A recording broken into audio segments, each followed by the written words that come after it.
At my brother's wedding, I witnessed my husband and my sister-in-law in the thick of an affair. I turned to the groom, and he simply winked at me. Don't worry, the main show is about to start. Can you imagine the moment your entire world shatters? Not just a crack, but a complete, soul-crushing explosion right there on your own brother's wedding day? Because that's exactly what happened to me when I found my husband, the man I adored, in a passionate embrace with my future sister-in-law. My blood ran cold. But instead of falling apart, instead of making a scene then and there, my brother and I decided to turn that day of supposed celebration into a stage for the most unforgettable, brutal revelations. We took everything from them in a matter of hours. This might sound like something out of a movie, maybe even unbelievable. But I promise you it's the raw, bitter truth I had to live through. It was a perfectly sunny day in New York City. The Plaza Hotel glowed. Luxury white silk ribbons, fresh flowers everywhere. Dazzling crystal chandeliers made everything sparkle like a real-life fairy tale. Soft music, warm blessings filled the air. Today, it was all for my brother, Liam, and Sophia, his stunning bride-to-be. As Chloe, the groom's sister, I was bursting with pride and happiness. I stood in a corner of that grand ballroom, just smiling, watching my brother in his impeccable tuxedo. His face, radiant with joy. Liam, 5 years my senior, had always been my rock. Ever since we were kids, he looked after me, protected me. After our parents passed away far too soon, he became everything. A father, a friend, my whole world. Seeing him find such a beautiful, sweet woman like Sophia, a lifelong refuge, it filled my heart with this infinite warmth. Sophia seemed so fragile, so delicate. She spoke in a soft voice, always looked at Liam with pure admiration. During their courtship, she treated me like a real sister. I honestly thought our small family was finally complete, that I'd found my own happiness too. My husband, Ethan, stood beside me, his arm warm around my waist. He was a talented architect, and to me, to everyone, he was simply the perfect man. We'd been married for 5 wonderful years, a marriage everyone envied. He was always gentle, attentive, my absolute pillar through every single storm. He squeezed my hand gently, whispered in my ear, "Your brother looks amazing today, and your sister-in-law? A dream. They're a match made in heaven." I smiled, leaned my head on his shoulder, feeling that familiar sense of calm wash over me. "Yes," I said.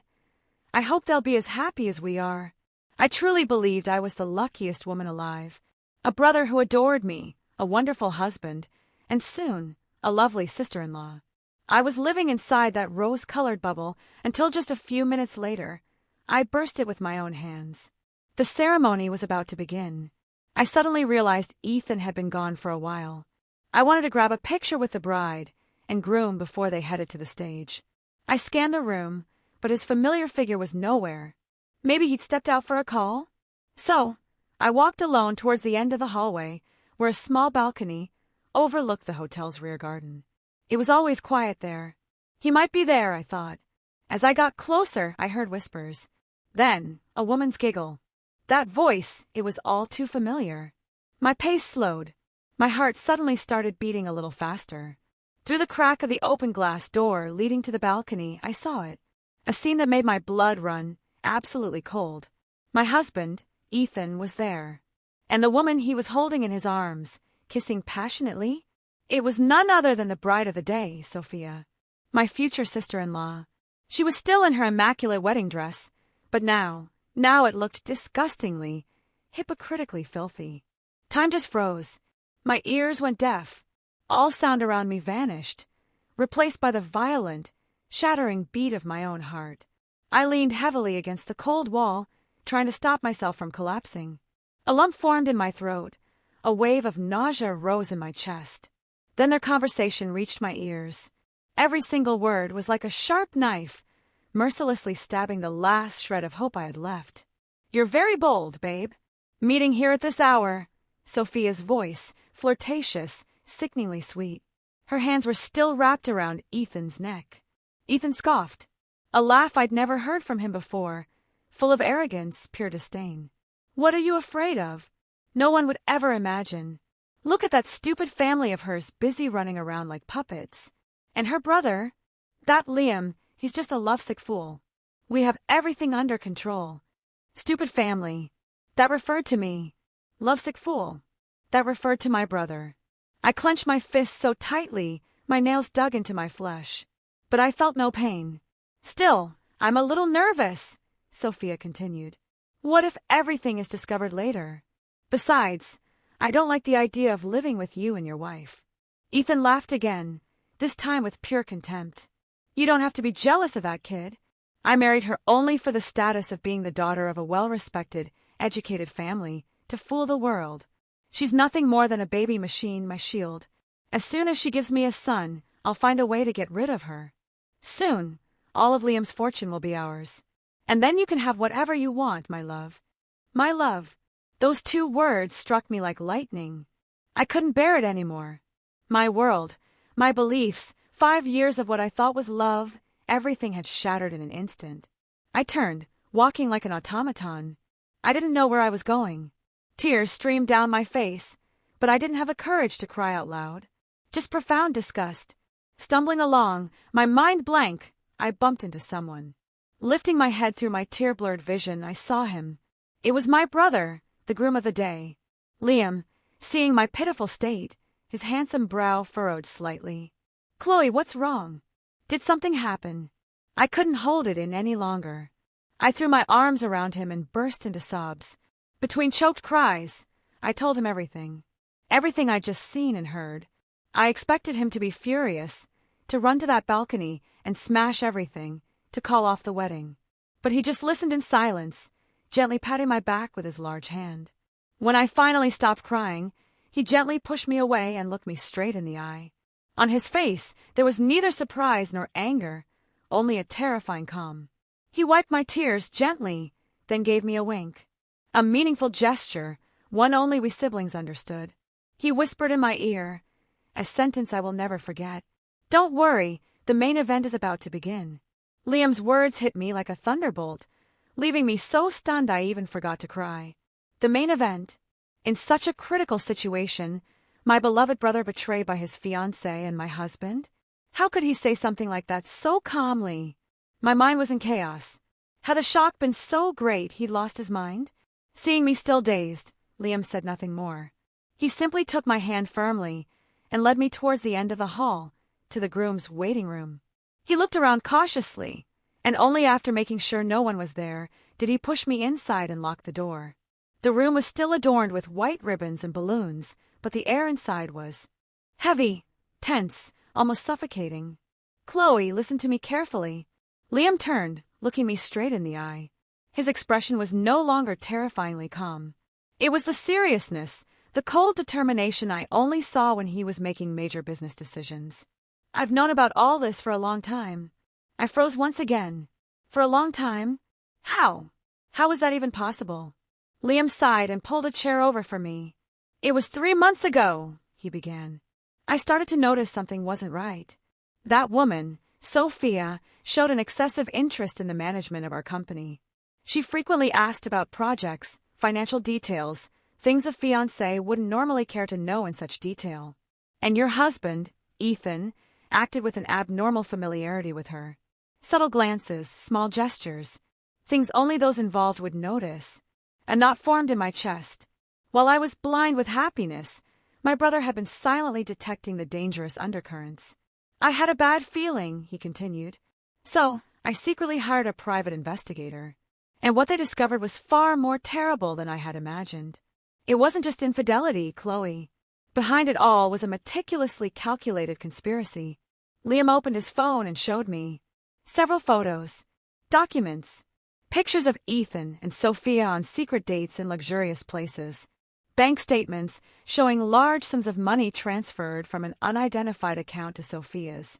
And what horrified me the most was a detailed plan found in Ethan's emails. The plan was organized in phases. First, Sophia would seduce my brother with her beauty and false sweetness to marry him, officially becoming part of our family. At the same time, Ethan, as my husband, would use my trust to gradually leak internal company information. Their ultimate goal? After the wedding, Sophia would convince Liam to entrust Ethan with the management of several important projects. That way, They could conspire to embezzle company funds, create ghost debts, and finally bankrupt the company our parents left us. To take everything. I felt the blood freeze in my veins. My 5 years of marriage, the love I had cultivated, it had all been just a move in their plan. Ethan didn't love me. He had only used me as a pawn, a tool to carry out his dirty conspiracy. Romantic betrayal now transformed into a deep, burning hatred. They hadn't just trampled on my feelings, they had tried to destroy our parents' life's work. Then why? Why did you go ahead with this wedding knowing everything? I asked, looking up at my brother. My voice trembled. Liam looked at me, a sharp glint crossing his eyes. If I had broken off the engagement, then we would have only caught 2 small fish, Ethan and Sophia. The one pulling the strings from the shadows would have never been revealed. Besides, we didn't have enough evidence to expose their entire conspiracy. My brother had decided he would turn the wedding itself into a trap, a grand stage where everyone could witness the play together. Liam squeezed my hand. I have everything prepared, Chloe. The company's important assets have been transferred to a secure trust. The projects they're interested in are just shell projects with no value. And I've installed recorders and cameras everywhere. We just have to wait for them to expose themselves. I looked at my brother, feeling both pity and admiration. He had endured all of this alone, planning, counterattacking, while I was still happy in my false, rose-colored world. Now I need you. Liam's voice became more serious than ever. Your appearance, the fact that you discovered the truth at this moment, is a variable they didn't expect.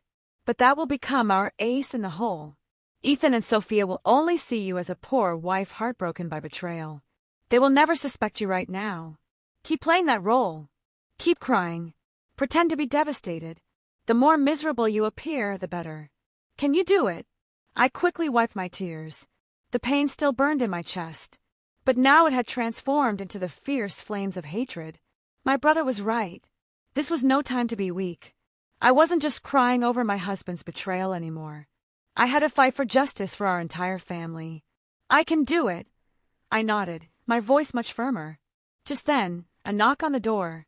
Mr. Miller, it's time for the ceremony to begin. It was the wedding planner's voice. Liam stood up, adjusted his bow tie. He looked at me and smiled, a smile full of confidence. All right, little sis. Let's go out there. The show is about to begin. Remember, you're not alone. Your brother is here. My brother opened the door, and we walked out together. As we reached the main hall, we saw Ethan and Sophia cheerfully talking with some guests, arm in arm. Upon seeing Liam and me, Ethan quickly approached with his usual concerned expression. Chloe, where have you been? I've been looking all over for you. I looked up at him, my eyes still swollen from crying. I said nothing, just shook my head, and moved closer to my brother. Ethan seemed a bit puzzled by my coldness, but probably chalked it up to exhaustion. The music in the wedding hall suddenly became more solemn. The master of ceremonies announced in a powerful voice, And now, let's give a warm welcome to today's stars. The groom, Mr. Liam Miller, and the bride, Miss Sophia Reed. All the lights focused on them, all eyes filled with admiration. And as my brother, the groom, took that woman's hand, the woman who almost became my sister-in-law, to enter the hall, I smiled. My smile was probably the most perfect lie of my life, but it was also the smile that foretold the storm to come. Under those dazzling stage lights, Liam and Sophia looked like a perfect couple. Liam still wore a happy smile, but I knew it was just part of a flawless performance. Sophia pretended to be shy, sweet, occasionally casting loving glances at him. An exceptional actress, truly. They walked down an aisle covered in white roses, to the incessant applause of hundreds of guests. I sat in the front row of the family section with Ethan by my side. He still had his arm around my shoulders, whispering sweet nothings to me from time to time. Aren't they beautiful? I hope we'll celebrate such a grand wedding anniversary, too. I just leaned on his shoulder in silence, pretending to be intoxicated by the romantic atmosphere. But in reality, I was struggling to suppress the nausea rising in my throat. Every one of his words, every action, now felt utterly repulsive. His hand on my shoulder, the same hand that had once caressed me with tenderness, was the very same one that had embraced another woman just minutes before. The ceremony proceeded according to the usual protocol. The MC, with a syrupy voice, praised their predestined love story and the meeting of two souls. Hearing it, I almost laughed out loud. Destiny. Yes, a destiny woven with conspiracies and cold calculations. After the empty speeches, the moment for the exchange of rings finally arrived. An adorable flower girl, dressed in pristine white, came onto the stage with the wedding rings on a red velvet pillow. Liam and Sophia faced each other ready to exchange their symbols of love. One moment. Suddenly, a voice from the audience broke the sacred moment. The entire hall held its breath. All eyes turned to the person who had just spoken. It was a middle-aged woman, elegantly dressed, but her face was etched with anger and pain. She was accompanied by an older man, probably her husband. I saw Sophia on stage flinch slightly, her face turning pale for an instant. My brother, however, remained utterly calm, as if he had anticipated this woman's appearance. "Excuse me, who are you? What's going on?" The MC tried to control the situation. The woman didn't answer. She walked directly onto the stage, stopping in front of Sophia. "Sophia, do you recognize me?" she said, her voice a mix of anger and disappointment. Sophia took a step back, her face so pale it was drained of blood. "Ma'am, how are you here? Why shouldn't I be here?" The woman scoffed bitterly. "I came to see how my future daughter-in-law, the one who swore eternal love to my son, is about to become another man's wife. I came to seek justice for my son." A murmur began to spread among the guests. Future daughter-in-law. Son. What was happening? Ethan, sitting beside me, was just as surprised.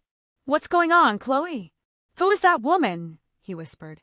I just shook my head, feigning equal surprise and confusion. The woman turned to the guests, raising her voice. "Ladies and gentlemen, I'm sorry to interrupt this happy day, but there's something I must say. This young lady on the stage, Sophia, was my son's fiancée. They were in love for 5 years, celebrated their engagement, and were just waiting for the wedding date. But in just a few months, she changed her mind, left with a richer man, leaving my son in terrible pain. As she finished, she pulled a stack of photos from her purse and threw them onto the stage. Photos of Sophia with another man in affectionate poses scattered across the floor. There were also pictures from their engagement party. A collective gasp echoed through the hall. Now, all the gazes directed at the bride were not of admiration, but of curiosity, doubt, and sharp reproach.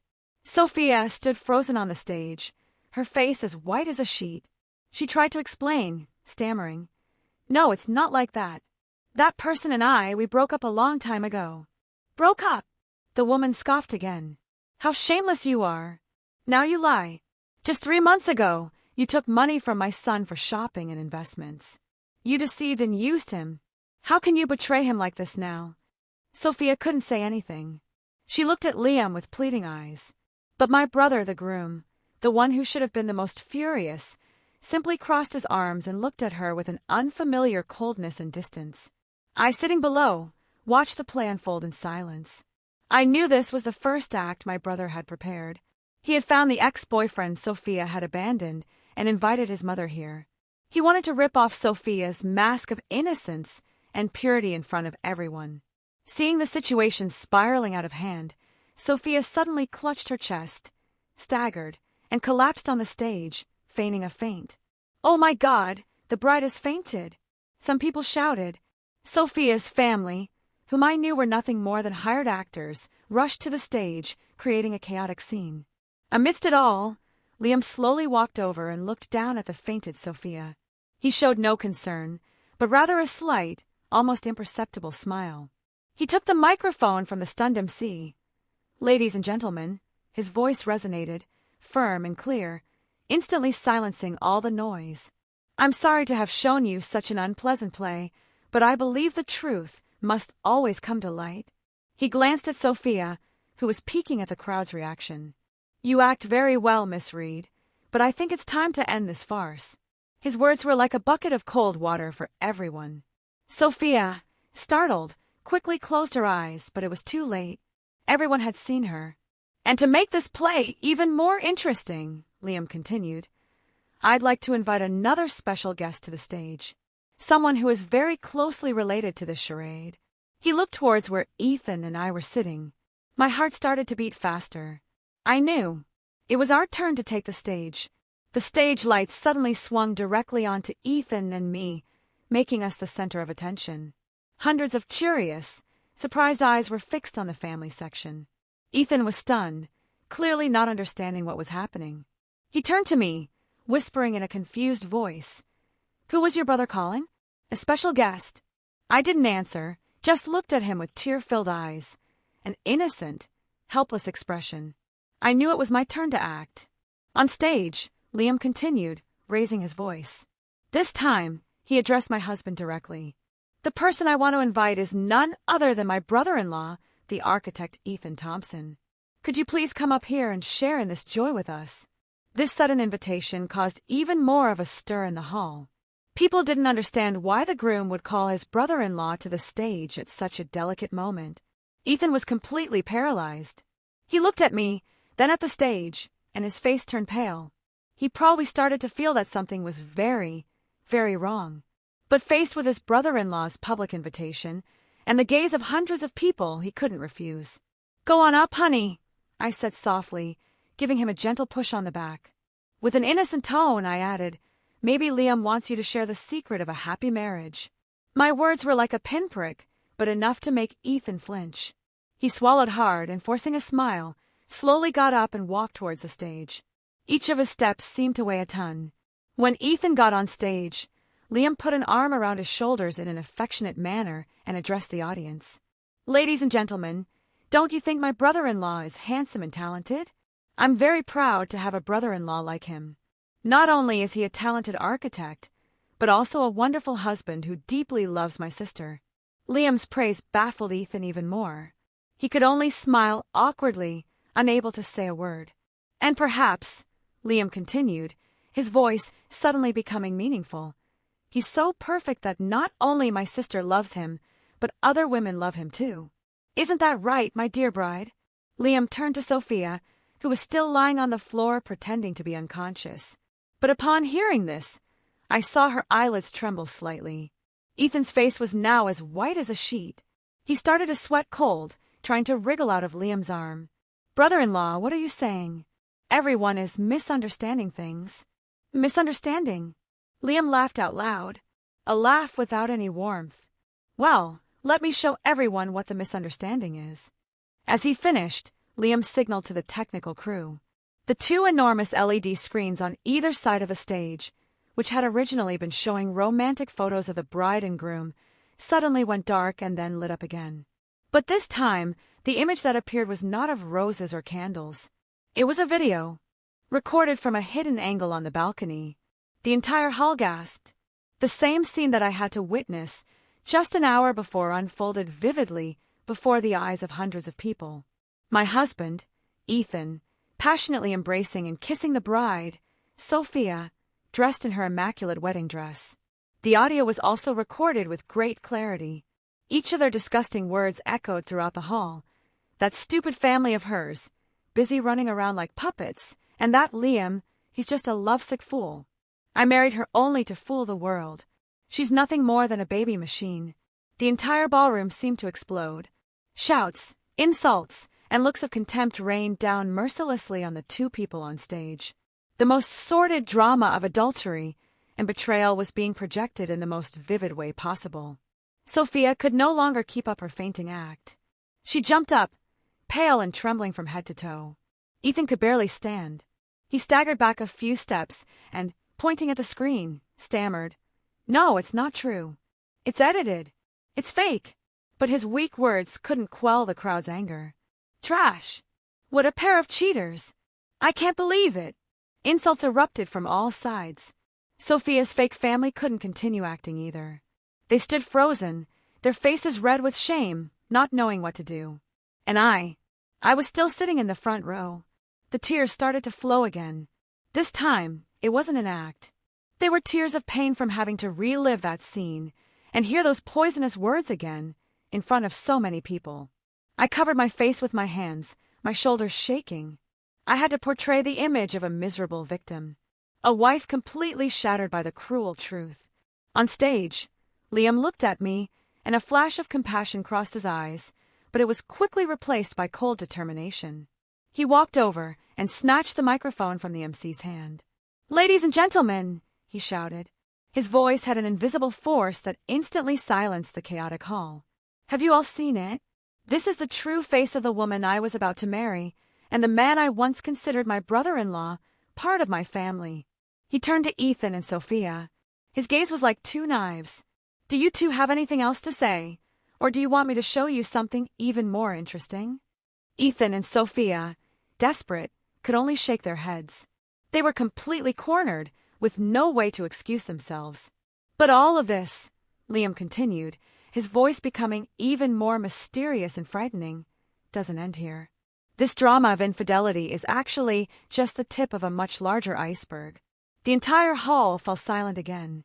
Everyone wondered what the groom meant. Liam pulled out a stack of documents from his tuxedo pocket and held it up for everyone to see. What they really wanted wasn't love, but this. What was in that stack of documents?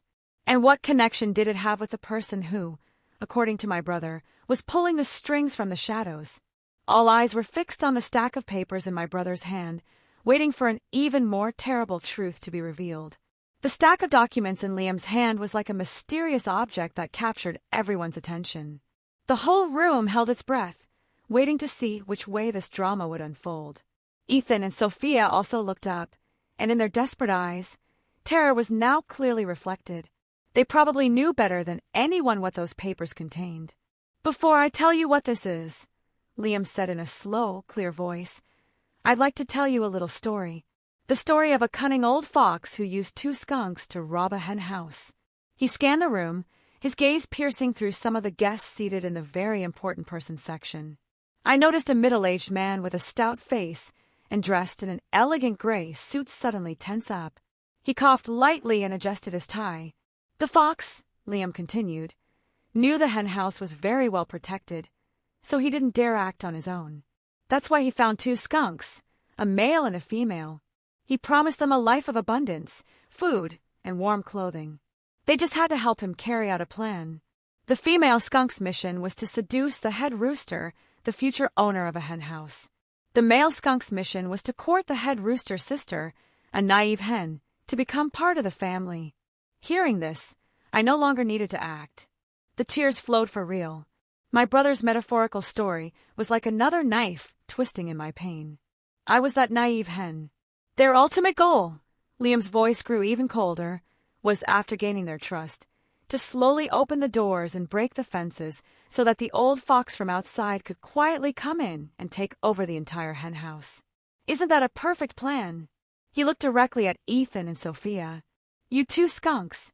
Does this story sound familiar?" Ethan and Sophia couldn't say anything, just hung their heads in shame. "And this," Liam raised the stack of documents, "is the detailed plan and the map that the old fox drew for the two skunks. The map that tells them which path to take and where to break the fence. This is the complete plan to take over the Miller Corporation. Our parents' life's work." He flipped through the documents one by one, projecting their contents directly onto the big screen. Figures, charts, dirty business strategies appeared clearly. Their plan was not limited to embezzling company funds. It included creating false scandals, undermining Liam's credibility, and fomenting internal divisions to finally create the conditions for a rival company to acquire the Miller Corporation at a bargain price. And the name of that rival company was also written in plain sight. Aurelian Holdings. The entire hall began to murmur again. Aurelian Holdings was not an unknown name in the business world. It was an emerging force that had risen rapidly with bold and controversial moves. And the man in the gray suit who had shown strange behavior before was none other than the CEO of Aurelian Holdings, Mr. Caldwell. Now all eyes were on him. Mr. Caldwell turned pale but tried to maintain his composure. He stood up, straightened his clothes, and tried to leave the room. "Mr. Caldwell, where are you going in such a hurry?" Liam's voice was like an invisible rope tying his ankles. The best part is yet to come. He wouldn't want to miss it. Mr. Caldwell turned and forced an awkward business smile. "CEO Miller, I believe there's a misunderstanding. I have nothing to do with your company's internal affairs." "Nothing to do?" Liam laughed coldly. Then how do you explain your secret meetings with these two people? And the money you sent Miss Reed so she could pose as a rich girl? And the promise of a project director position to Mr. Thompson if everything went well? Each of Liam's questions was a heavy blow that left Mr. Caldwell barely able to stand. I knew my brother wasn't just talking. He had all the evidence in his hands. Just then, two men in plain clothes who looked like police detectives slowly approached Mr. Caldwell's table. They said nothing, just stared at him with a solemn gaze. Mr. Caldwell realized that all his escape routes were blocked. He collapsed into his chair, his forehead drenched in sweat. The play he had so carefully constructed was about to end. The old fox had finally been cornered. I, sitting below, watched it all. My heart was no longer filled with personal pain, but with anger at the vileness and cruelty of the business world. For profit, they were capable of trampling on everything: love, family ties, even human decency. My husband, Ethan, whom I once loved madly, was just a pawn on someone else's chessboard. He had sold his soul for a vain promise. He looked at me, and in his eyes there was no longer shamelessness, but an extreme emptiness and despair. He had lost everything: love, honor, and also his future. On stage, Liam, after exposing the entire conspiracy, turned to me. He walked in my direction without saying a word and held out his hand. I took his hand, and we went up on stage together. He took the microphone, and his voice was no longer sharp but softened with a touch of compassion. Ladies and gentlemen, the person most hurt in this story is not me, but my sister, Chloe. This girl has had to endure the deceit and betrayal of the man she loved deeply. She is completely innocent. He turned to me and, with a look full of love, said, "Chloe, I'm sorry. I'm sorry you had to go through this. I should have realized sooner. I should have protected you better." I just shook my head, and the tears welled up again, but this time they were tears of emotion and gratitude. "Today's wedding," Liam continued, "will have no bride, but the party will go on. I hope all our distinguished guests will stay and consider this a party to celebrate the truth." The entire hall erupted in applause. They were not applauding for a wedding, but for the courage and victory of justice. Just when I thought it was all over, a sharp scream came from the bride, who was collapsed on the floor. Sophia leaped up, tore a sharp hairpin from her hairdo, and with a crazed look lunged at me. "It's all your fault. It's all your fault." Sophia's crazed action was so fast, so sudden, it left everyone stunned. The hairpin, glinting under the stage lights, flew towards me like a poisoned arrow. I stood frozen, my mind blank. I realized the imminent danger, but I couldn't react. Liam, beside me, didn't have time to intervene either. When the tip of the hairpin was just inches from my face, a shadow shot out from behind me like a lightning bolt. It was none other than Ethan. He threw his whole body in front of me. The sharp tip of the hairpin grazed his shoulder, leaving a red bloodstain on his white shirt. "Ah!" Ethan cried out in pain, staggering backward. Sophia seemed shocked by her own action and by Ethan's reaction. She dropped the hairpin and stood there, stunned, her face pale. It was then that the hotel security guards rushed to restrain her and led her away. The hall fell into chaos again. Liam rushed to help Ethan. "Are you okay?" Ethan, his face contorted in pain, shook his head. He didn't look at Liam, but at me. His gaze was very complex.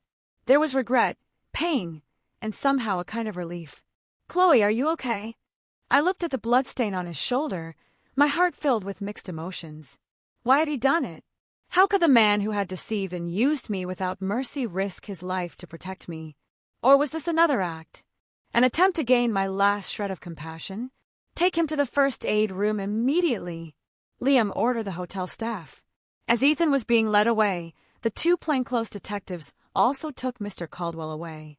The CEO of Aurelian Holdings no longer looked imposing. He was just a defeated old man, walking with his head down amidst the accusations and contempt of the people. The wedding farce had finally come to an end. Liam took the microphone again and tried to calm the guests. "Ladies and gentlemen, once again, I apologize for the unexpected incident. Our party will have to end here. On behalf of my family, I sincerely thank you all for your attendance."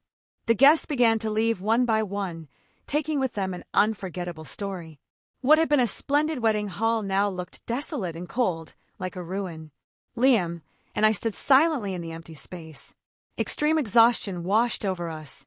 "It's all over, Chloe," Liam said, patting my shoulder gently. I nodded, but a big question still lingered in my mind.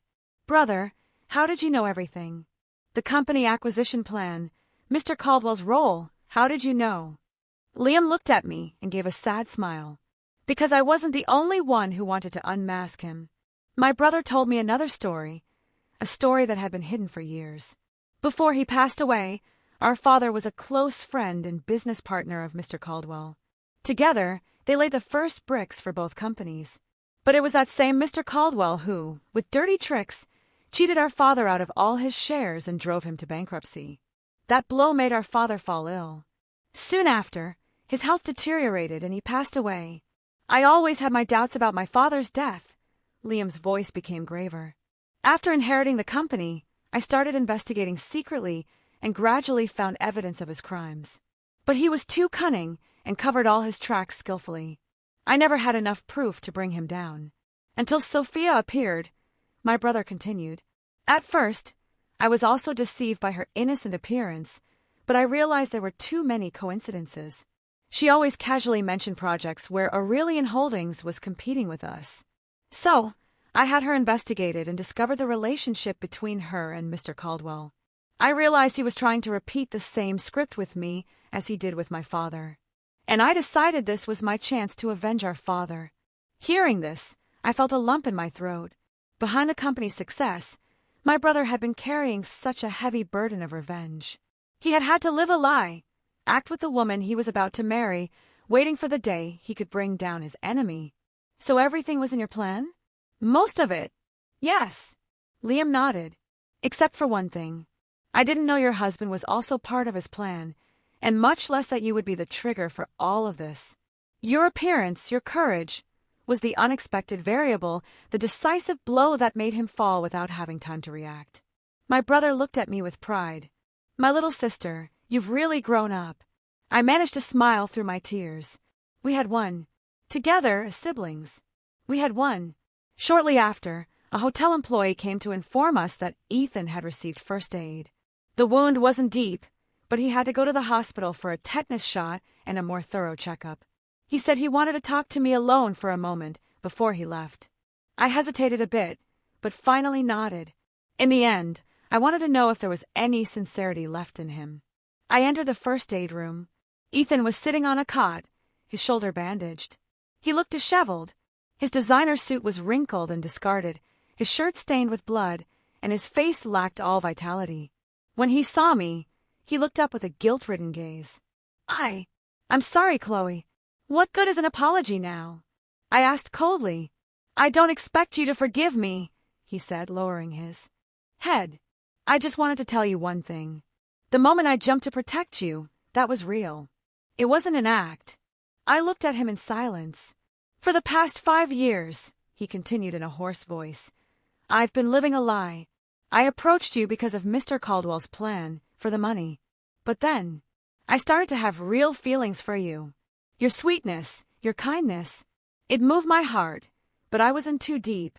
I couldn't turn back. I wanted you, and I also wanted the money and status. Greed clouded my judgment."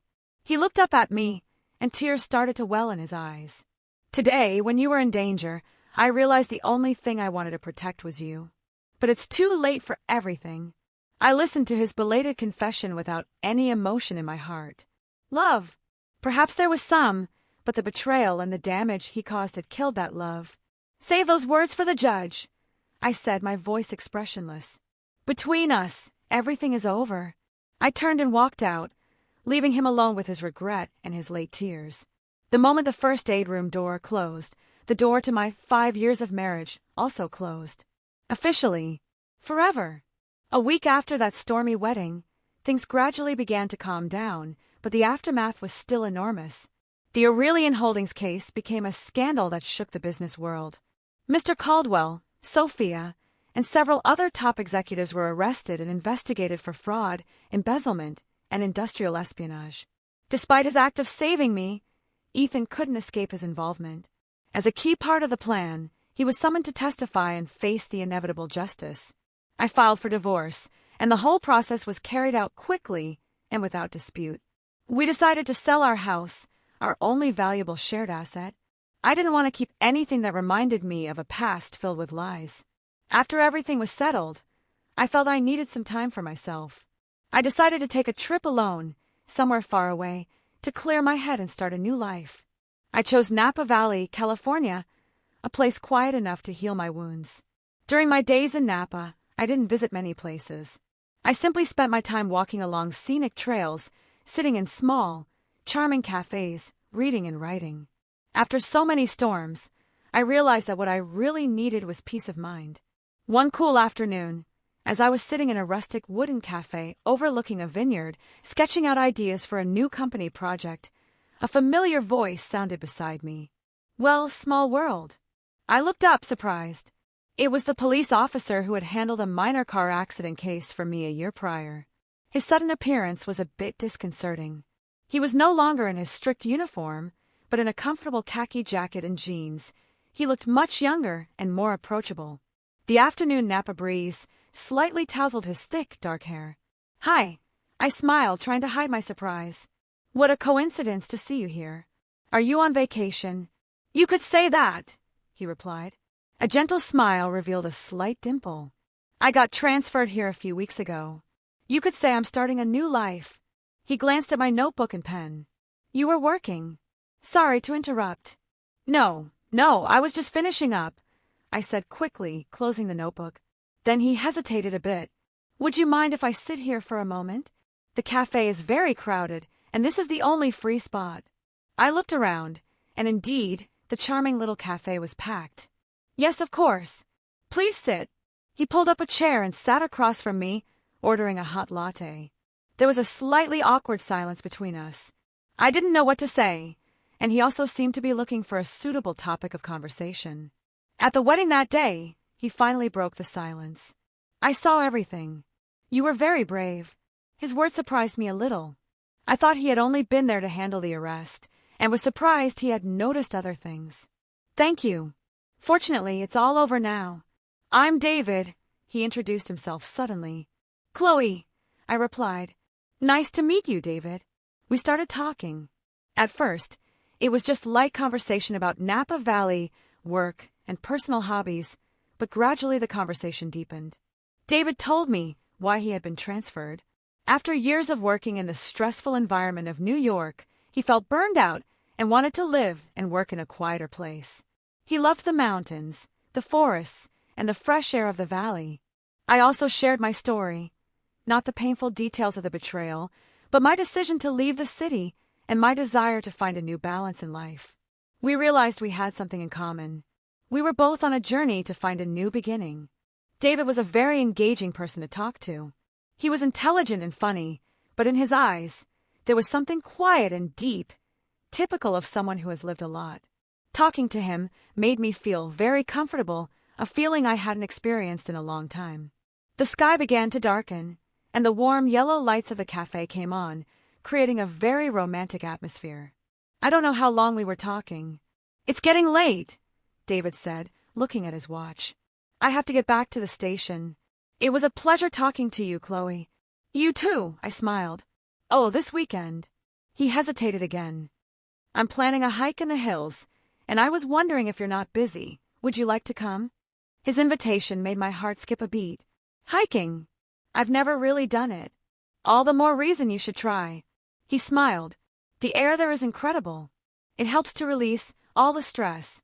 I thought for a moment and then nodded. "Yes, I'd love to." After that chance encounter, David and I had our first date. We hiked in the mountains together, walked through vast pine forests, and discovered small hidden restaurants in the alleys of St. Helena. With David by my side, I was no longer the woman who had to be strong, the one who had to distrust everyone. He gave me a strange sense of security and peace. He didn't ask about my past or make me relive painful memories. He just stayed by my side in silence, sharing the small joys of life with me. The feelings between us grew naturally and gently, like the morning mist in Napa.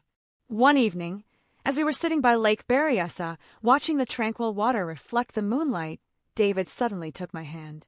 "Chloe," his voice was deep and warm, "I know you've been through a lot. I don't want to stir up old wounds.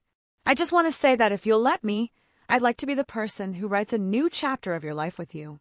A chapter full of joy and happiness." I looked into his sincere eyes, and my heart was moved. Tears welled up again, but this time they were tears of happiness. I said nothing, just nodded and squeezed his warm hand tightly. 2 years later.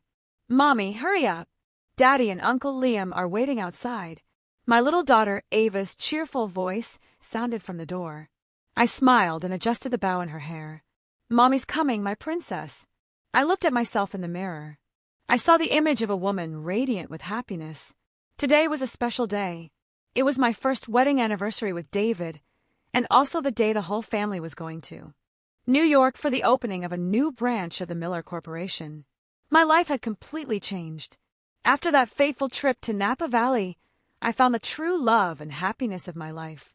David, after we had been dating for a while, decided to request a transfer back to New York to be by my side. He said that wherever I was, that was where his peace would be. We had a small, warm wedding on the beach with only our loved ones. My brother Liam also found his own happiness after all the storms. He fell in love with a kind teacher, and they recently had their first child, a healthy boy. The Miller Corporation, under Liam's leadership and with my support, grew spectacularly, becoming one of the leading companies in its sector. As the car drove along the familiar highway, Ava sat on my lap, chattering and pointing at everything she saw out the window. David, in the driver's seat, turned around from time to time to look at me and our daughter with a look full of love. When the car passed by a large prison, I suddenly fell silent. I knew that inside there were people paying for their mistakes. I had heard that Ethan was going to receive a reduced sentence soon for his good behavior. I also heard that Sophia had suffered a real mental breakdown and had been transferred to a psychiatric hospital for treatment. And Mr. Caldwell, old and sick, finally broke down behind bars. I no longer hated them. My heart was now filled with peace. All the hatred was behind me, and love and forgiveness had taken its place. The opening party was a great success. Amidst the bustling atmosphere, I received a beautiful bouquet of white roses with no sender's name. Inside was a small card with shaky handwriting, typical of an elderly person. "Congratulations. May you be very happy." I knew who it was from. Probably someone somewhere was watching me and sincerely wishing me the best. That night after the party, when Ava was fast asleep, David and I stood on the hotel balcony looking at the bright lights of the New York night. He hugged me from behind and rested his chin on my shoulder. "Thank you," he whispered, "for coming into my life, for making my days meaningful." I smiled, turned around, and rested my head on his firm chest. "I should be more grateful. Thank you for healing all the wounds within me." We hugged in silence, fully feeling the happiness of the present. Life is truly like a long journey with countless unpredictable forks. There were times when I thought I'd fallen into the abyss of despair. But it was in the darkest place that I found the light of my life, a new beginning, a new happiness. Everything was here in my arms. After the trip to New York, we returned to our quiet routine. Our small house was once again filled with Ava's laughter and the warmth of family. My brother Liam also came over often on weekends with his wife and son. Seeing my daughter and my nephew playing together, I felt my heart was completely healed. The past seemed very distant, just an old story I remembered from time to time. The anonymous white roses and the card from the opening day, I simply regarded as a late apology from some relative of Ethan's. I didn't want to think about it or give it more importance. I put the card in a corner of a drawer and locked it, as if closing an old chapter of my life. But life is not always as calm as a lake. The first ripples began to form, so subtly that at first I thought it was just my hypersensitivity due to everything I had been through. Sometimes while driving down the street, I had the feeling that a familiar black sedan was following me. But when I looked closer in the rearview mirror, the car would disappear into traffic. Once, while playing with Ava in a park near our house, I felt a fixed gaze on me and my daughter from a distant bench. It was a middle-aged woman, dressed very elegantly, with a wide-brimmed hat and sunglasses that covered part of her face. When I looked at her again, she immediately turned her head and left the park in a hurry. When I told David about this, He just laughed and hugged me. You're overthinking things again. You're a successful and beautiful executive now. It's normal for some admirer to look at you. But I knew my husband was saying it to reassure me. His police instincts also kept him silently on alert. I'll check the security cameras around the house, he added. It never hurts to be cautious. That incident was also soon forgotten, until Ava's second birthday. The party was an intimate one at home, just with Liam's family, us, and a few close friends. While everyone was cheerfully singing "Happy Birthday," the doorbell suddenly rang. David went to open it and came back with a beautifully wrapped gift box in his hand, but his expression was a bit strange. It's from a courier service, he said. It's a gift for Ava, but there's no sender's name. We were all surprised. I took the gift box, and a vague unease washed over me. The box was wrapped in high-quality gift paper, tied with a very elaborate pink silk ribbon. Clearly, the sender had taken great care. Could it be from some business partner who appreciates you? Liam guessed. I thought so, too. It was probably a business gift. I opened the box carefully under everyone's curious gaze. Inside, on a soft velvet lining, was a small and beautiful white gold bracelet, exquisitely crafted. The charm on the bracelet was a finely carved lotus flower with a small diamond in the center that sparkled under the light. It was a very valuable gift, but what made me freeze was not its value, but the small card that came with it. The handwriting on the card was soft, elegant, and very familiar. I opened the card with trembling hands, and inside was a single short line, "Happy birthday to our little one." From her grandmother. Our little one. From her grandmother. The word grandmother was like a lightning bolt that struck my mind. Who? Who was the grandmother? My mother had passed away. My mother-in-law, David's mother, lives in the countryside and doesn't write with such refined handwriting, and certainly not my trembling ex-mother-in-law. I picked up the card and compared it with the handwriting on the card from the white roses I received at the opening. They were identical. It was the same person. A person who called herself my daughter's grandmother. Chloe, what's wrong? You're as pale as a sheet, David said, shaking my shoulder with concern. I didn't answer. I just showed him the card. David read the card and then furrowed his handsome brows. He picked up the bracelet and examined it carefully. This is very strange, he said. Who is this person? How does she know Ava's birthday and send such an expensive gift? I collapsed into a chair, my mind in a mess. Scattered images suddenly came to my mind. The black sedan that followed me, the mysterious woman in the park, the anonymous white roses, and now a white gold bracelet with a note saying, from her grandmother. All of this was not a coincidence. Someone, a woman, was silently watching my life and my daughter's. She knew a lot about us, was very rich, and called herself Ava's grandmother. But how was that possible? My mother had died years ago in a terrible car accident. I myself saw the photo from her funeral, and together with Liam, we held her burial. There could be no mistake. So, who was this woman? A distant relative I didn't know, or a much more terrible secret I had no idea about? I looked at my little daughter. Ava was still laughing and chattering innocently, completely unaware of the storm that was silently brewing around her. I felt a lump in my throat. I would not allow anyone to harm my daughter. I had to find out the truth. Whoever that mysterious woman was, whatever her purpose was, I had to find her. The quiet life I had worked so hard to achieve seemed to be facing a new storm again. A storm that was blowing from the very past I thought I knew so well. The mysterious birthday gift completely shattered the cheerful atmosphere of the party. After all the guests had left, only we and Liam's family remained at home. My brother examined the bracelet, his face as serious as mine. This is not a simple matter, he said in a low voice. A custom-made baby bracelet like this, white gold with a diamond, must cost tens of thousands of dollars. This person is no ordinary individual. My sister-in-law, a wise and delicate woman, also spoke up. Couldn't it be someone from your ex-husband's family, Chloe? Maybe they're trying to get close to the child that way. Impossible. I shook my head firmly. They have no reason to. And more importantly, this handwriting isn't theirs. David remained silent for a while, deep in thought, and finally spoke with the seriousness of a police officer. The first thing we need to do is trace the origin of this gift. I'll take the box and wrapping to the crime lab. We might find fingerprints or other clues, and I'll review all the security cameras on the streets near our house today to track the courier's vehicle. Liam nodded in agreement. Right, I'll also use my contacts to ask major jewelers if anyone recognizes this bracelet design. The lotus design is quite unique. It's likely a custom order. Our conversation reached a dead end. Although we considered several hypotheses, none could explain the appearance of this person who called herself grandmother. That night, I couldn't sleep a wink. I hugged my little daughter, watching her sleeping face. An invisible fear enveloped me. Who was this woman?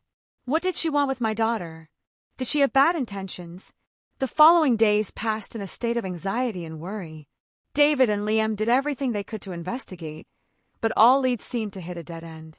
The courier service was a small company, and the sender had paid in cash and used a fake name. The security cameras only showed an ordinary delivery person, nothing special. No jeweler recognized the bracelet's design. The mysterious woman seemed to have calculated everything meticulously, leaving no trace. Seeing that the investigation was stalled, I felt even more anxious. I decided I couldn't just wait passively. I had to find the answers myself. I decided to start with my past, with what I knew about my mother. I took a few days off from work, left Ava with my mother-in-law, and returned alone to my parents' old house in the town where my brother and I grew up. I hadn't been back in a long time. The house was still the same, covered in the dust of time, but every corner evoked warm memories of my mother. I started cleaning the attic where my mother kept old items and family keepsakes. I hoped to find among those seemingly insignificant objects some clue about the mysterious woman, some secret my mother never told us. I flipped through the old photo albums one by one. Black and white photos, faded color photos, my mother, beautiful and radiant in her youth, my parents happy on their wedding day, and photos of Liam and me as children, smiling innocently in our parents' arms. I looked them over and over, but I saw no woman who looked luxurious and unfamiliar. Just as I was about to give up, my hand brushed against a small wooden box hidden at the bottom of an old trunk. The box was locked with a small, rusty padlock. After struggling for a while, I managed to open it. Inside, there were no jewels or money, but a stack of yellowed letters carefully tied with a purple ribbon.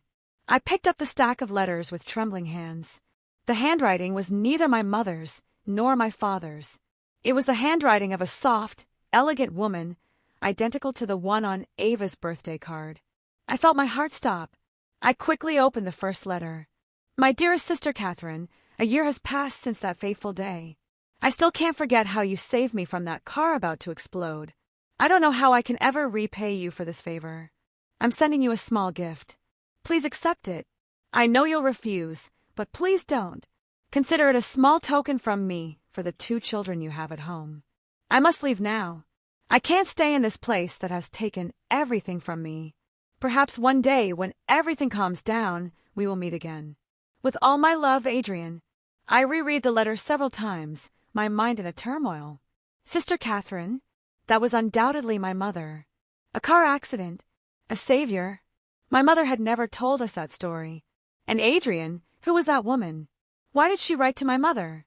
I quickly read the following letters. They were letters sent from abroad, from France and Switzerland. Adrian told my mother about her new life, her loneliness, the torment of having had to leave her home. She always asked about Liam and me, and she always sent us expensive gifts. Gifts that my mother probably never told us we had. The last letter was dated about 5 years ago, and the handwriting was a bit shakier.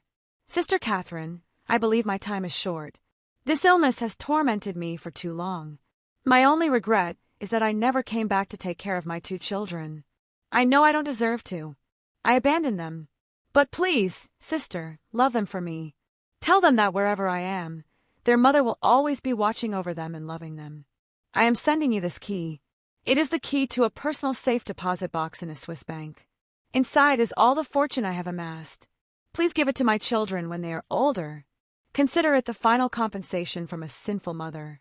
Goodbye, my sister, my friend, and my savior, Adrian. The letter fell from my hands. My whole body was shaking. Children, mother. The whole, incredible truth was slowly revealing itself before my eyes. This woman, Adrian, she was... No, it couldn't be. My mother was Catherine Miller, and she was dead. There had to be a mistake. But this stack of letters, this key, and the familiar handwriting. I sat there, stunned, in the middle of the dusty attic. My mind filled with confusion. The past I knew, the identity I believed in, everything suddenly felt blurry and strange. A huge family secret, a secret buried for over 20 years, was about to be opened, and it was directly related to me. That night, I couldn't sleep a minute. The stack of Adrienne's letters and the small key lay silently on the desk, but my mind was a whirlwind. Her mother, 2 children. Those phrases repeated over and over, stabbing deep into my heart. I tried to dismiss the crazy idea that Liam and I were not the biological children of the woman we always called Mom. But everything fit together in a terrifying way. The handwriting, the expensive gifts, and the term grandmother for Ava. The next morning, I couldn't wait any longer. I had to find Liam. He had to know, too. He was my brother, my only family. He had a right to know the truth about our roots. I drove hastily back to the city. I went straight to my brother's office. Seeing my haggard look and sunken eyes, he questioned me with concern. I said nothing. I just silently closed the office door and placed the stack of letters and the key on his desk. "Read it," I said in a hoarse voice. Liam, surprised, picked up the first letter. As he read, his expression changed from surprise to astonishment and shock. He read every letter, and the hand holding the paper began to tremble. When he finished the last letter, he collapsed into his chair, staring into space with lost eyes. "No, it can't be," he muttered, shaking his head over and over. "Our mother is Catherine. Who is this Adrienne?" "I thought so, too," I said bitterly.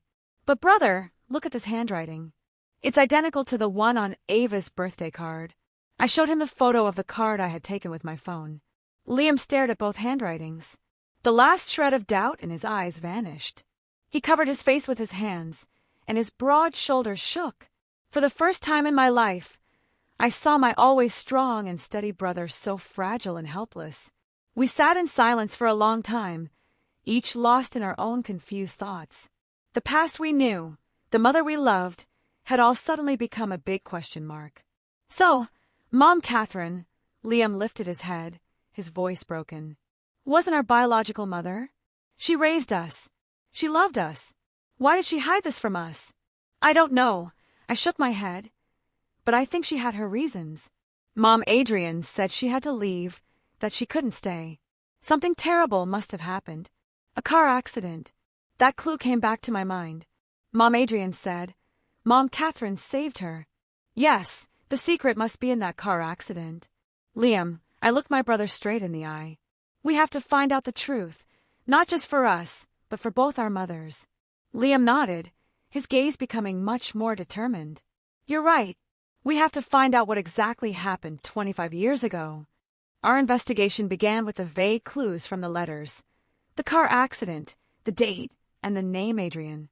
Thanks to Liam's social standing and David's police contacts, it wasn't too difficult to reopen the old case files, covered in the dust of time. A few days later, we got the accident report. It was a terrible crash in the Rocky Mountains. A luxury car lost control and plunged off a cliff, exploding. According to the report, 4 people were in the car: the CEO of the Rivas Jewelers Group and his wife, and the driver and his wife. It was concluded that all 4 had died. Rivas Jewelers. That name stunned Liam and me. It was an empire that once dominated the American jewelry industry, but mysteriously collapsed shortly after its CEO's death. "Wait a minute," said Liam. "Rivas? I remember. Our father worked at Rivas before founding the Miller Corporation. He was the CFO there. Another coincidence." Everything seemed to be connected. "But the report says all 4 died," I said, puzzled. "So, who was Mom Adrienne? And why did she say Mom Catherine saved her?" "That's the key," intervened David, who was sitting with us. He pointed to a part of the autopsy report. Of the 4 bodies found, one was so badly burned, it was unrecognizable. Based on some bone fragments, they could only confirm it was a woman. And people assumed it was the wife of the Rivas CEO, Mrs. Adrienne. "That means," I held my breath, "that it's very likely that woman was not Mrs. Adrienne," David concluded. "Mrs. Adrienne survived the accident and it's possible that the person who saved her was our mother, Catherine. But for some reason, she chose to become a dead person in everyone's eyes and live another life abroad. But why? Why would a woman with status, money, and everything else abandon it all, even her 2 children? This accident, Liam mused. Was it really an accident, or was it murder? My brother's questions silenced the room. If it was murder, who was the mastermind? And why did Mom Adrian have to flee? At that moment, David's phone rang. It was an old colleague from New York. He stepped out to answer and came back with a very serious expression. New information, he said. I asked them to check the list of top executives at Riva's Jewelers from that time. Guess who was appointed acting CEO right after the death of CEO Rivas and his wife? Who? Liam and I asked in unison. It was him. David's voice became firm. The CEO of Aurelian Holdings, Mr. Caldwell. That name appeared once again. Our family's old enemy, the man who drove our father to his death. A wave of nausea and anger rose in my throat. This can't be a coincidence. Liam slammed the table. Caldwell, our father, Riva's Jewelers, and that car accident. There has to be a connection. A dark and terrible picture was beginning to take shape. A conspiracy hidden for 25 years. A crime that not only claimed several lives, but also shattered a family. And now, by chance, we seemed to be getting closer to the heart of that secret. The search for our roots had unexpectedly turned into the pursuit of the truth of a serial murder case, and the most likely suspect was our family's arch-nemesis. The name Mr. Caldwell was like the key that opened a dark door to the terrible secrets of the past. All the events now came together in a terrifying hypothesis. Mr. Caldwell had not only driven our father to his death to take over the Miller Corporation, but it was very likely that 25 years earlier he was behind that terrible accident to devour the entire Rivas Jewelers group. If that's true, Liam gritted his teeth. He's not human. He's a demon. But all of this is just conjecture for now, said David, trying to maintain the calm of a law professional. We don't have concrete evidence to charge him. The case is too old, and almost all traces have likely been erased. And Mom Adrian, I intervened. If she's alive, she's the most important witness. She'll know exactly what happened. But why did she flee? Why didn't she come forward to report it? She was probably scared, Liam replied. The enemy was too powerful.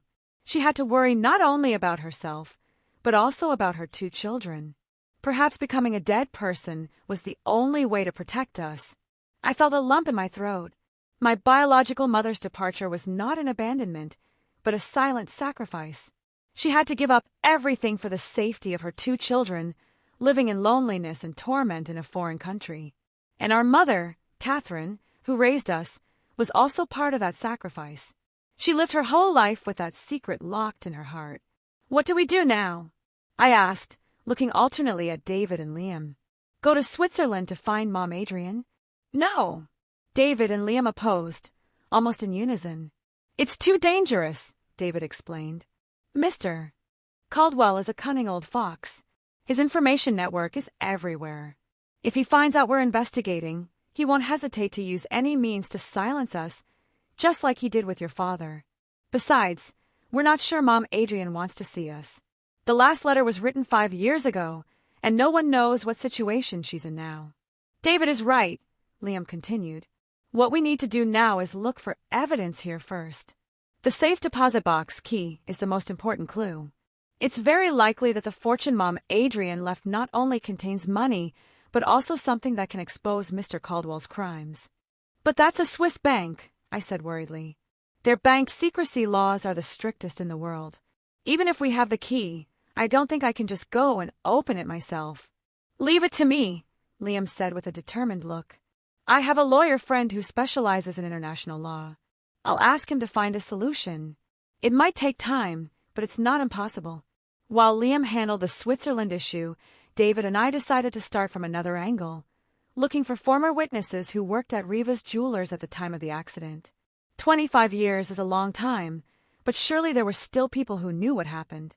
People who had to keep silent due to Mr. Caldwell's oppression, bribery, or threats. Our search was very difficult. Many people had moved. Many had passed away. Those who remained, upon mentioning the names Rivas, Jewelers, and Mr. Caldwell, All shook their heads in fear and refused to talk.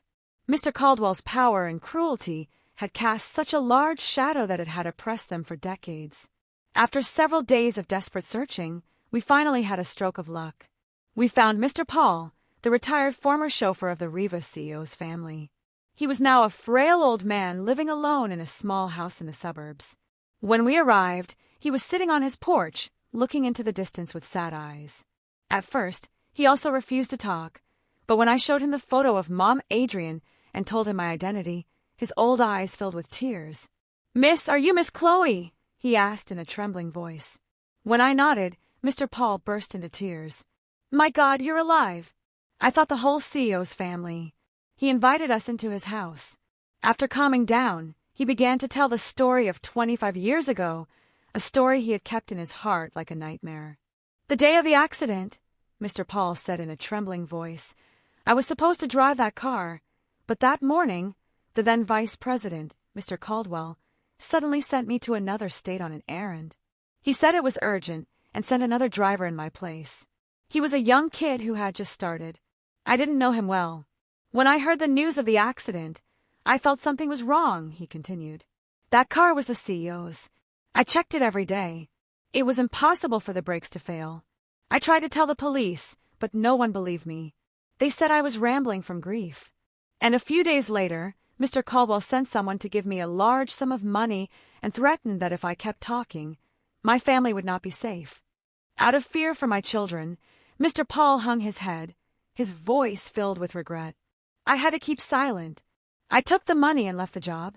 For these 25 years, I haven't slept a single night in peace. Remorse and guilt have constantly tormented me." Mr. Paul's testimony was living proof that the accident was not a coincidence, but a meticulously planned conspiracy. "Mr. Caldwell," Mr. Paul added, "was not only cruel, but also very distrustful. He always had a small recorder installed in the CEO's office to monitor all his conversations. I once accidentally saw him secretly changing the batteries. A flash of insight struck me. A recorder. If it was still there, it was very likely that it had recorded important conversations, evidence that could expose Mr. Caldwell's crimes. But where's that office? Riva's Jewelers no longer exists. Its old headquarters must now be owned by another company. When we felt lost, Mr. Paul provided another valuable piece of information. After the CEO's death, Mr. Caldwell sealed his entire old office. He said it was to preserve his memories, but I know he was scared. Scared that someone would find something inside. That room is still intact on the top floor of the old Rivas building.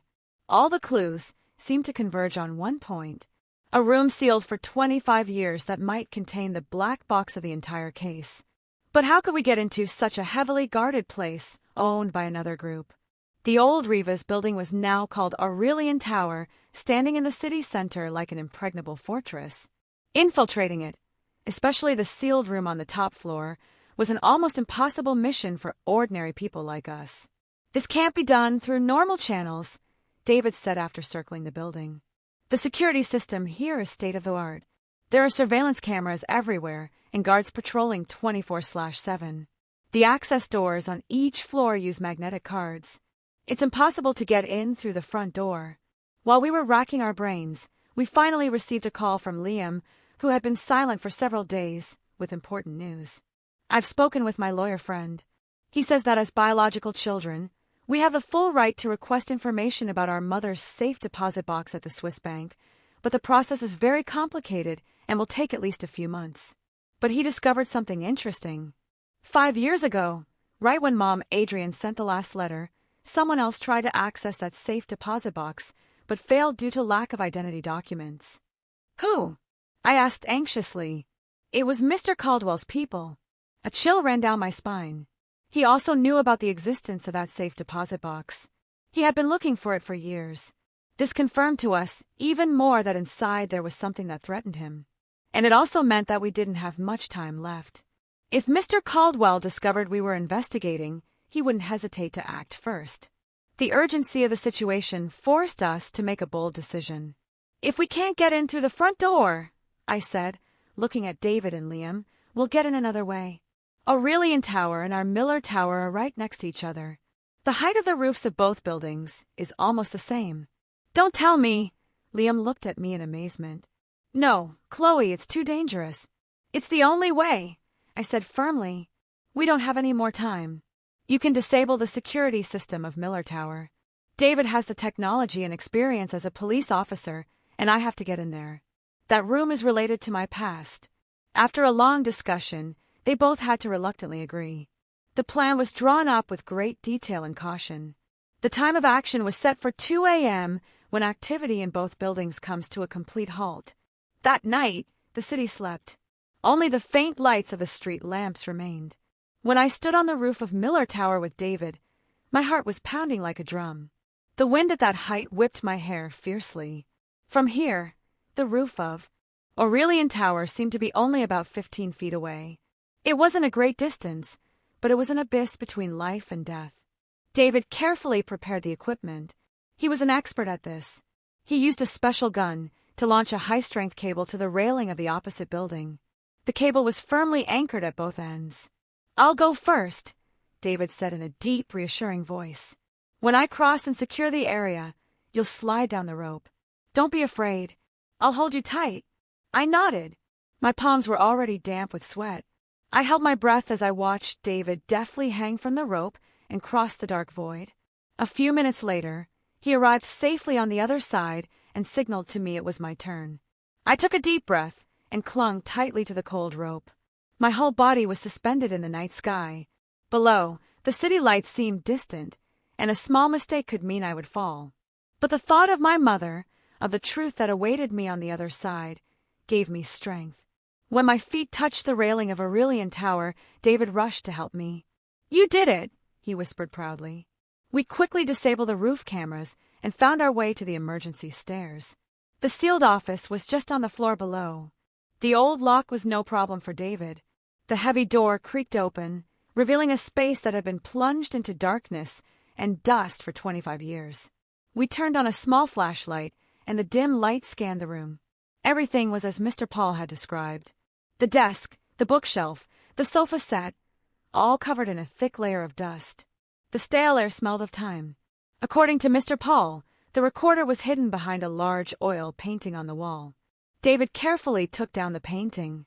Sure enough, an old cassette recorder was cleverly installed in a small recess in the wall. Will it still work? I asked worriedly. It's hard to say, David replied. But let's take it anyway. While David dismantled the device, I started searching further. I intuitively felt there had to be something else in that room. The light of my flashlight scanned the bookshelf. Hundreds of old leather-bound books, mostly on management and law. Suddenly, I remembered a habit of my father's. As a CFO, he also always carried a small notebook where he jotted down the most important things, the secrets he didn't want anyone to know. Would CEO Rivas have a similar habit? I started pulling out the books one by one, flipping through the pages quickly, and when I picked up a thick law book titled Justice and Truth, I noticed it was strangely heavy.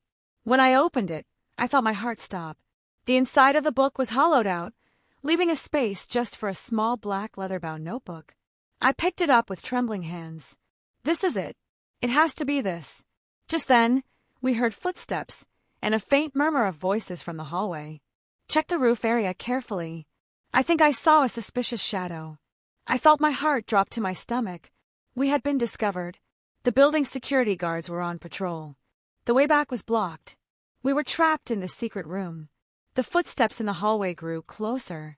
The light from the security team's flashlight seeped through the crack under the door, creating ghostly shadows in the dusty room. I felt a knot in my chest and a cold sweat ran down my back. If we were caught here with this evidence in hand, our entire plan would be ruined. We would be charged with trespassing, and the notebook and recorder would never see the light of day. David motioned for me to be silent. He quickly turned off the flashlight and pulled me behind a huge old filing cabinet. We held our breath, trying not to make the slightest sound. We heard the jingle of a key in the lock. My heart was about to burst. They were coming in. This room has been sealed for a long time. Who would come in here? One voice said. Better safe than sorry, replied another. Lately, the boss has been telling us to keep a close eye on this area. The boss had to be someone from Mr. Caldwell's camp. Despite so many years, he was still having this place watched. That confirmed even more that he knew very well what was hidden in here. The lock clicked, and the door creaked open.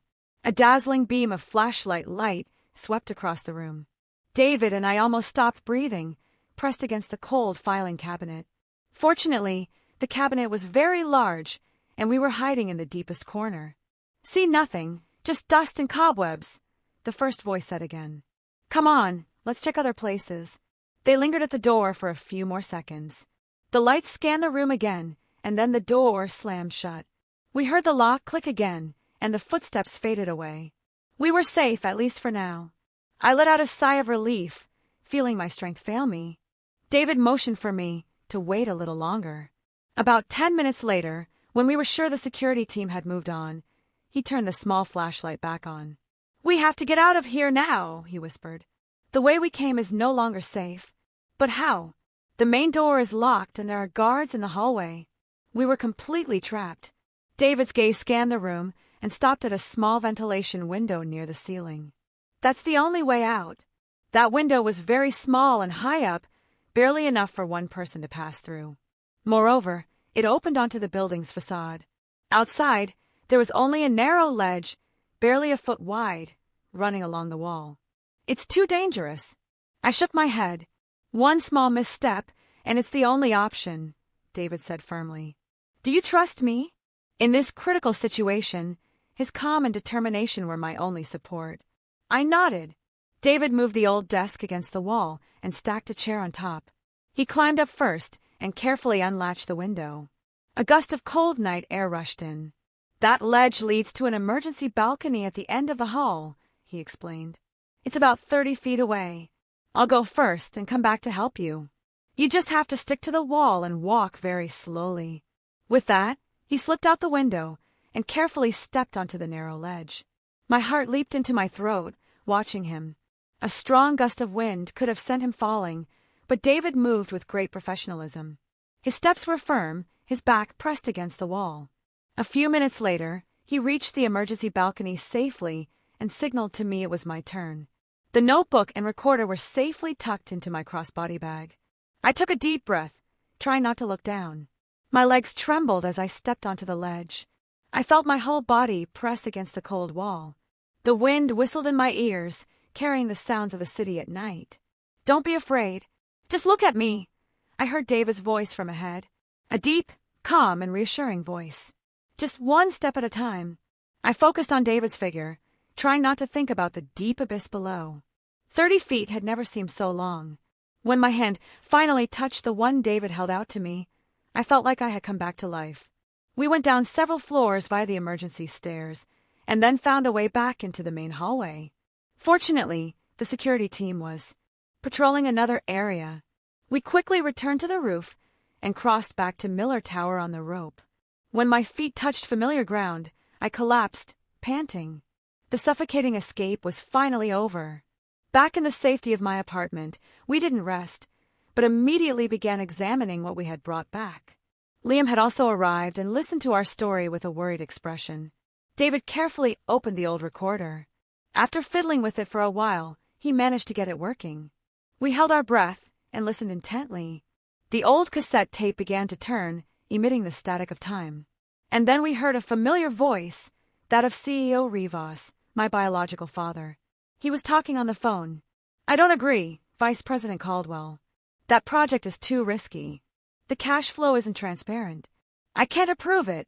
After a brief silence, his voice became sharper. "I've told you before. Don't try to fool me. I know what you're doing behind my back. If you don't stop, I will reveal everything to the world." The call ended, and my heart was pounding. This was proof of the conflict between my father and Mr. Caldwell. But the next recording truly stunned us. This time it was Mr. Caldwell's voice. He was talking to someone. "The old man has found out everything. We can't leave him alive. A car accident. Yes, it has to look like an accident. His family. Take care of all of them. Leave no one behind. And then Rivas will be ours." A recorded confession from 25 years ago. An undeniable confession. At the same time, I opened the black leather-bound notebook. Inside were not only records of Rivas' jeweler's business transactions, but also short diary entries from my father. He wrote about his worry upon discovering Mr. Caldwell's conspiracy, his anxiety about feeling watched, and his infinite love for his wife and 2 young children.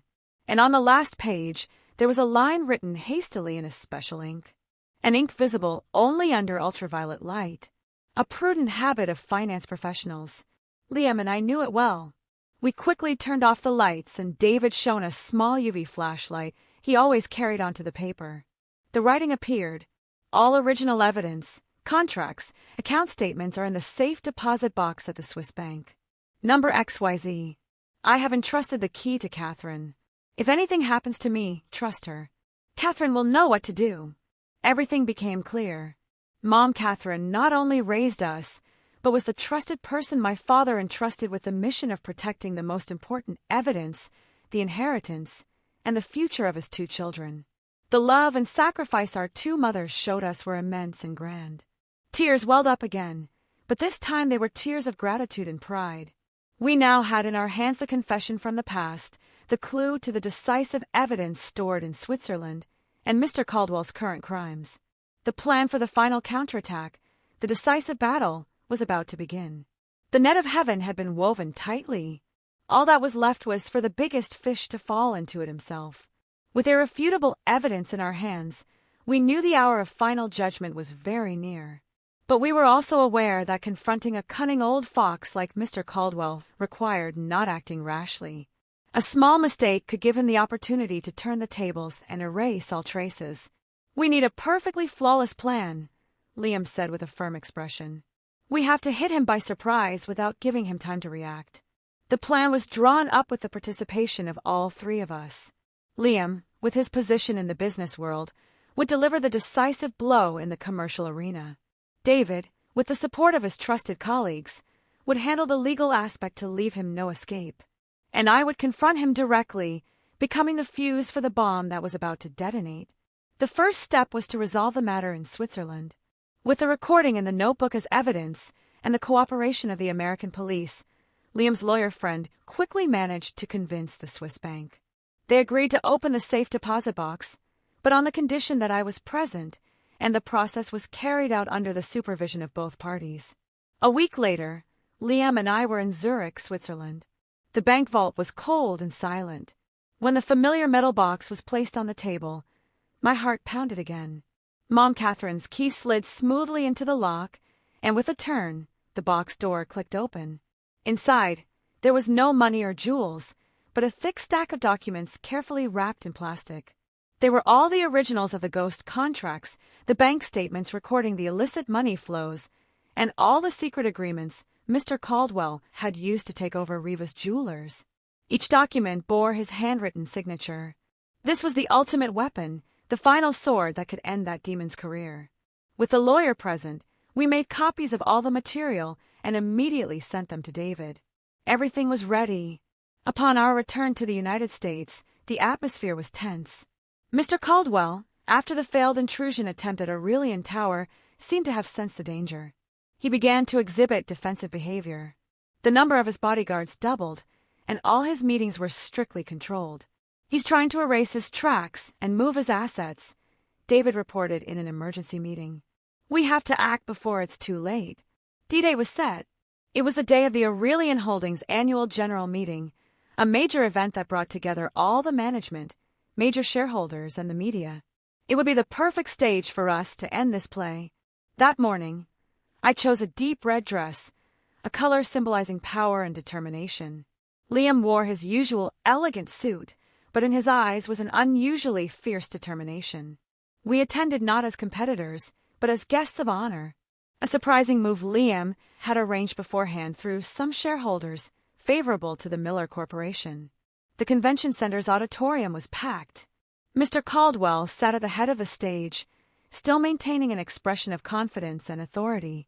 He was giving a passionate speech about Aurelian Holdings' achievements and its ambitious future plans, a perfect speech from a competent leader. When his speech ended to thunderous applause, Liam gave me a signal. "Now, excuse me." A voice boomed from the doorway. It was David entering in uniform with an investigative team. "Mr. Caldwell, CEO of Aurelian Holdings. We are here to execute an emergency arrest and search warrant in connection with charges of organized murder and misappropriation of assets. The entire hall was stunned, and all cameras instantly turned towards the stage. Mr. Caldwell leaped up, his face changing, but he tried to maintain his composure. "What are you talking about? There must be some mistake. I am an honest businessman." "There is no mistake, Mr. Caldwell." I raised my voice as I walked from the audience. All eyes turned back to me. "Or would you like me to remind you of the car accident that took place in the Rocky Mountains 25 years ago?" Hearing this, the composure on his face completely crumbled. He looked at me, and in his eyes were hatred and astonishment. Liam also stood up and went on stage. He held a stack of documents in his hand. "And also what you did to my father. The time has come for you to pay for all your crimes." Liam signaled to the technical crew, and on the giant screen behind Mr. Caldwell, instead of growth charts, images of documents, contracts, and bank statements appeared. At the same time, the recording of Mr. Caldwell's own voice ordering the elimination of the entire Rivas family echoed throughout the hall. "Turn it off! Turn it off now!" Mr. Caldwell roared like a wounded beast, running frantically towards the control panel, but it was too late. All the evidence had been revealed before hundreds of people, before the cameras of the entire country. David and his colleagues quickly moved in and put him in handcuffs. "Richard Caldwell, you are under arrest." The Aurelian Holdings empire, built on the blood and tears of others, collapsed in an instant. Standing on the stage, I watched as the enemy of two families was led away. I felt no jubilation, but a strange, light relief. Justice had finally been served. "Mom, Dad, are you watching? We did it." Amidst it all, a woman ran out from the crowd and knelt at my feet, crying inconsolably. It was Mr. Caldwell's wife. "Miss Chloe, please forgive my husband. He was just too ambitious." I looked at the poor woman before me and then looked out the window. The sky was still blue, the sun was still warm, and life would go on. But there are mistakes that can never be forgiven. The case of Aurelian Holdings' collapse caused a huge shock, not only in the business world, but throughout society. The crimes hidden for 25 years finally came to light. The media reported and analyzed day after day the cruelty and cunning of Mr. Caldwell. He went from being a successful entrepreneur, an example of self-made success, to the embodiment of evil in an instant. With irrefutable evidence, Mr. Caldwell was sentenced to the maximum penalty for his crimes. His accomplices, the subordinates who had helped him for years, were also brought to justice and received the punishment they deserved. After the trial, our lives gradually returned to normal. The Miller Corporation, after eliminating an unfair competitor, experienced spectacular development, becoming a company not only financially sound, but also respected for its business ethics. Liam, after avenging his father, seemed to have lifted a huge weight off his shoulders. He became more cheerful and open, spending more time with his small family. As for Rivas Jewelers, as the sole legitimate heirs, Liam and I decided not to keep it. It was stained with too much blood and tears. We decided to sell all the group's assets. A portion was used to compensate the victims and their families who had been harmed by Mr. Caldwell's illegal practices. The rest was used to create a charitable foundation called the Adrian and Catherine Foundation, a foundation to help orphans and women in difficult situations. It was the best way to honor and thank our two great mothers. A year after the major case was closed, I received a letter, not an email, but a handwritten letter from an address in France. The handwriting was much weaker, but I recognized it instantly. It was Mom Adrienne's handwriting. "My dearest children, Liam and Chloe, by the time you read this letter, Mom will be in a very distant place. From the explosion at the wedding to the final trial, Mom has seen everything. You are very brave and strong. Mom is very proud of you. I know you may never forgive the mother who abandoned you for decades, but I truly had no other choice. The death of long ago was the only way to protect you from the clutches of that demon. I had to live with torment, longing, and guilt. But knowing you were growing up safely under the love of my sister Catherine made all my sacrifice worthwhile. Now that the wicked man has paid for his crimes, the heavy burden on my heart can finally be released. I believe I can now go in peace and reunite with your father. Be happy, my children. Live a truly meaningful life in the name of your mother and father. I love you very much, Mom Adrian." Attached to the letter was my mother's death certificate. She had passed away just a few days after Mr. Caldwell's trial ended. Liam and I hugged each other and cried. They were tears of sadness, but also of understanding and peace. We could finally call her Mom with a peaceful heart. My life, after so many storms, finally found a quiet harbor. David and I decided to have a small, warm wedding in Napa Valley, where our love began. On the wedding day, instead of a luxurious wedding dress, I chose an elegant silk dress in a soft blush color, simple and pure. In my hand, instead of a bouquet, I held tightly to the hand of David, the man who had accompanied me through the most difficult times. Liam looked at me with a happy smile, his eyes shining with joy. Ava, in a beautiful princess dress, scattered rose petals on the path we walked. Amidst that warm atmosphere, we had a special guest. It was Mr. Paul, the former chauffeur. He brought us a small gift, an old photo of my biological parents in a simple wooden frame. "Miss, I wish you all the happiness," he said in a trembling voice. I accepted the gift with a heart full of emotion. The past was over, but the good memories and good feelings would last forever.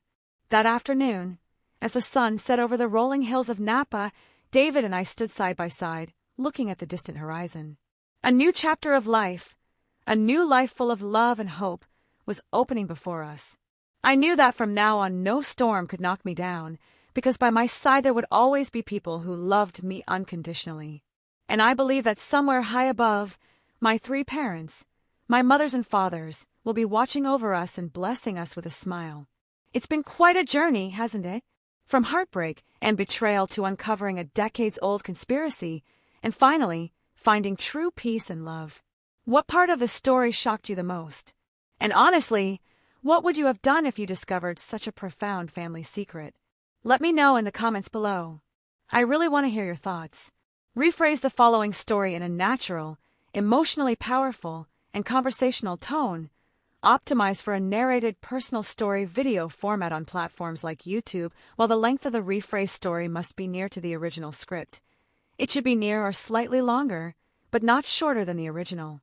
Instructions: start with a 1 to 2 sentence emotional hook that immediately grabs attention, hinting at intense conflict, injustice, a shocking twist, or a significant turning point, like betrayal, or a moment of comeuppance. This hook must feel like a compelling opener that makes listeners want to continue. In the hook, use strong emotional words or punchy, dramatic language, e.g., conveying anger, sadness, shock, satisfaction, or disbelief. Pushpin additionally, in the hook, first 10 seconds, consider asking a question, dropping a shocking twist, making the listener. Thanks for watching. Take care. Good luck.